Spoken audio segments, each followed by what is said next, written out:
নমস্কার বন্ধুরা, আমি মৌসুমিস রান্নাঘরে সবাইকে স্বাগত। আজকে আমি তোমাদের একটা নিরামিষ সবজি বানিয়ে দেখাবো, ঠিক আছে? তো তার জন্য এখানে আমি নিয়েছি অল্প পরিমাণ পনির আর কি, মানে পনির তোমরা যতটা খাবে সেই হিসাবে দিতে পারো, ছোটো ছোটো করে কিউব করে নিয়েছি। আর এখানে চিনে বাদাম ভিজিয়ে রেখেছিলাম, তো সেটাও নিয়ে নিয়েছি, ঠিক আছে? সবার প্রথমে কড়াই অল্প পরিমাণ, আমি খুবই অল্প পরিমাণ সর্ষের তেল দিয়ে তাতে 5 ফোড়ন দিয়েছি, 2 চুটকি পরিমাণ। 5 ফোড়নটা ভেজে নেওয়ার পরে সবজিগুলো আমি এতে তুলে দিয়েছিলাম।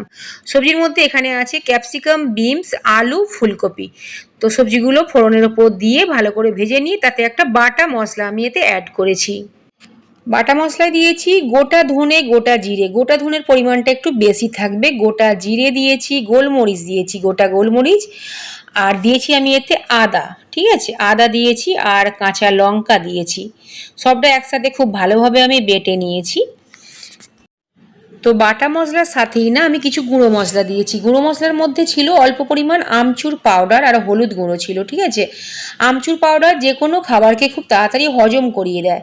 তো যাই হোক, তারপরে কিছুই নয়, অল্প পরিমাণে একটু কষে নিয়েছিলাম মশলাটা দিয়ে, সবজিগুলো কষে জল দিয়েছিলাম।